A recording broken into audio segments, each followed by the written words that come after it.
With each passing day, Ukrainian defenders are being equipped with more and more new types of Western and, importantly, domestic weaponry.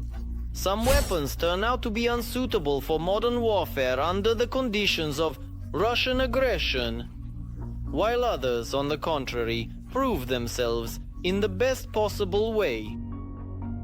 Now we're going to talk about one of the domestic defense industry's best sellers.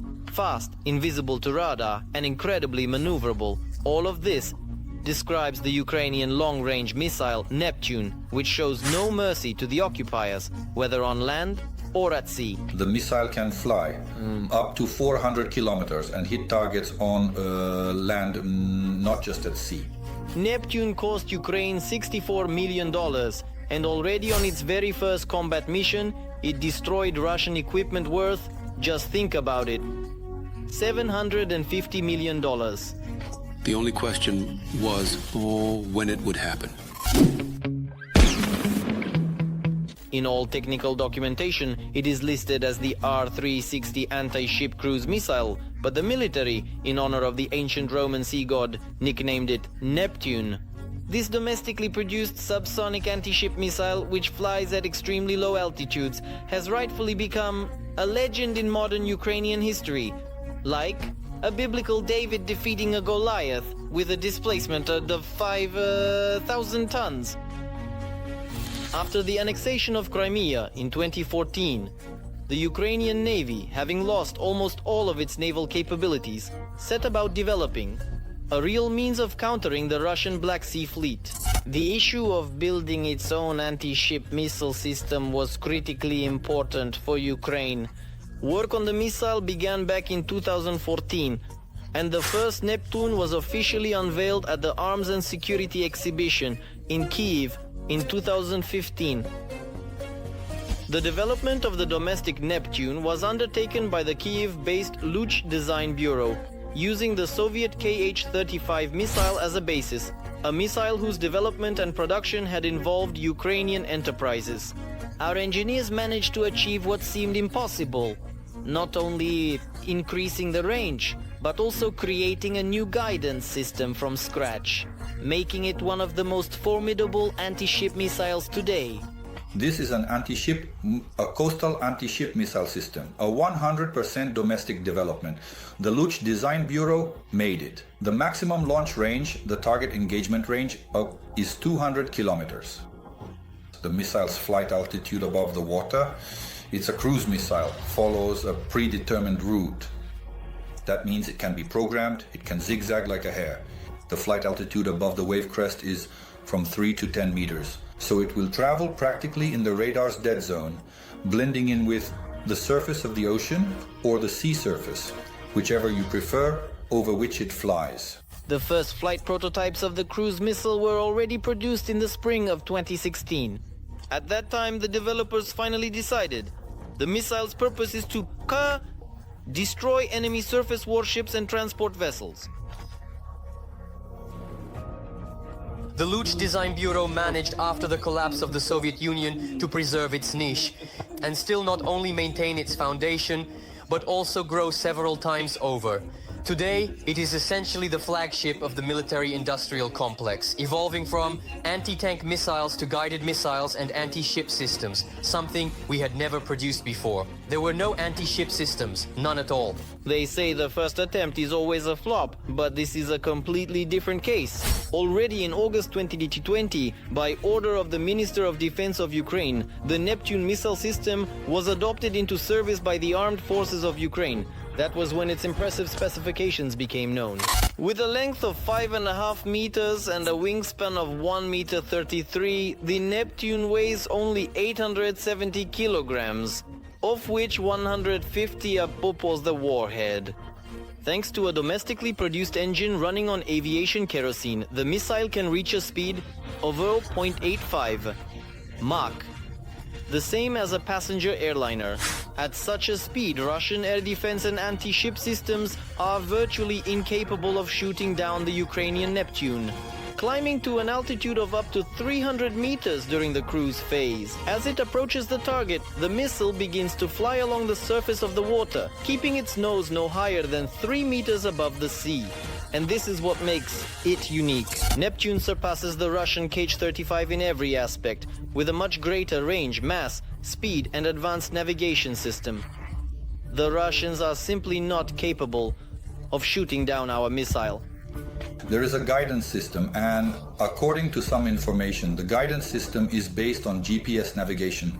However, in the final phase of the trajectory, what the Russians like to do now is set up electronic warfare jamming stations and suppress the GPS signal near the target so that precision munitions start to wander in the air. But for the Neptune missile, GPS is no longer needed in the final phase of its trajectory.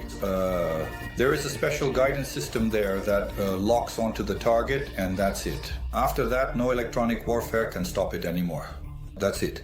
This is a cruise missile, very stealthy and designed to overcome enemy air defense systems. In practice, we only learned how the Ukrainian Neptune performs in combat conditions in April 2022.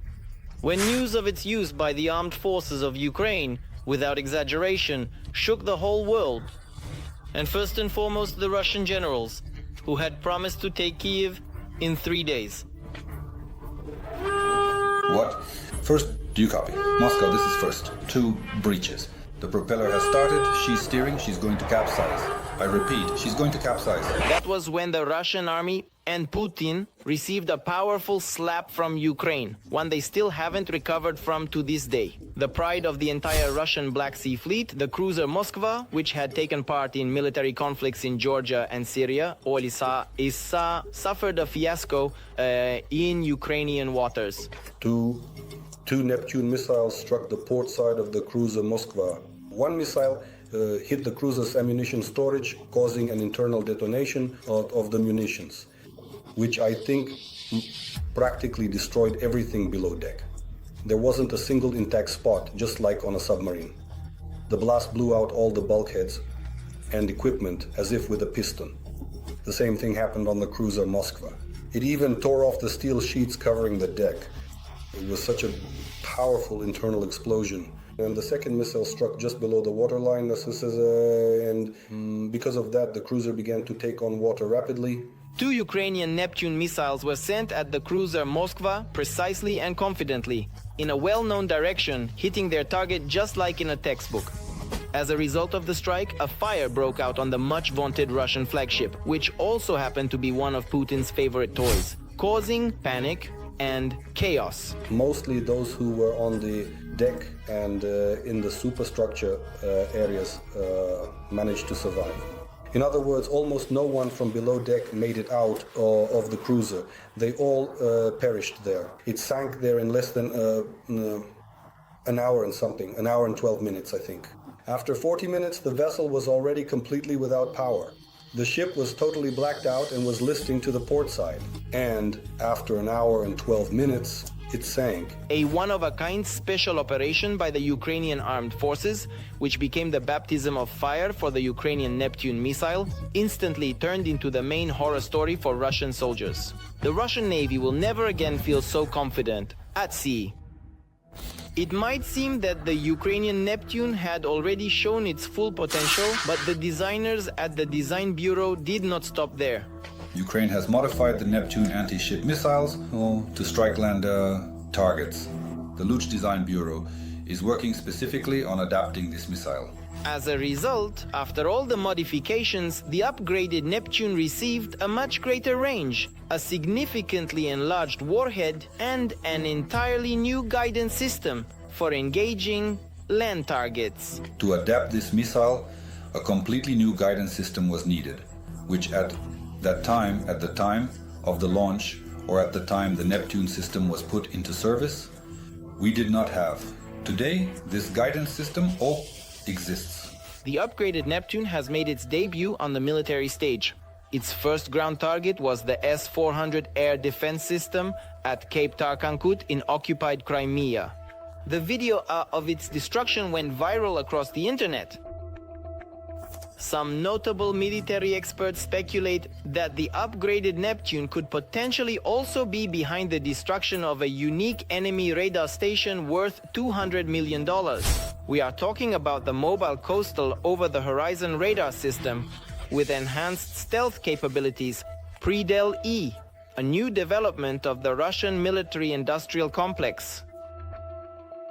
And now just imagine the coastal complex RK-360MC, which is Neptune's official name, Medzinchi, makes it possible to launch a salvo of 24 cruise missiles at different targets with intervals of 3 to 5 seconds. An intimidating force, isn't it? However, the Ukrainian armed forces are not yet able to deliver such a salvo deep into enemy rear areas. Quite simply, we don't produce enough missiles.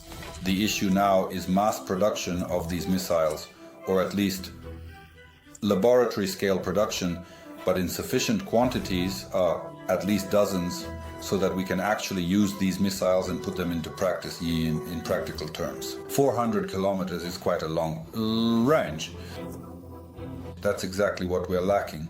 And thanks to Ukrainian Neptunes, the armed forces of Ukraine are ready to strike anyone, anywhere. For example, from a battery stationed in Kherson, our defenders can hit occupiers hiding as far away as Kerch or somewhere near Moscow, or even in the Russian capital itself. A ground-based mobile system with missiles that have a range of 300 kilometers or more is what we're asking from the United States. If we manage to set up mass production in the coming months, then the issue of attack mass will probably not be as relevant as it is on today. By the way, speaking of the US, just recently they ordered AMRAAM missiles for Ukraine, primary air-to-air weapon, typically used for combat. We'll tell you when the brand new missiles will reach the front and what to expect from them in our next episode. So give this video a like and don't forget to subscribe to the channel so you don't miss new episodes of Arsenal.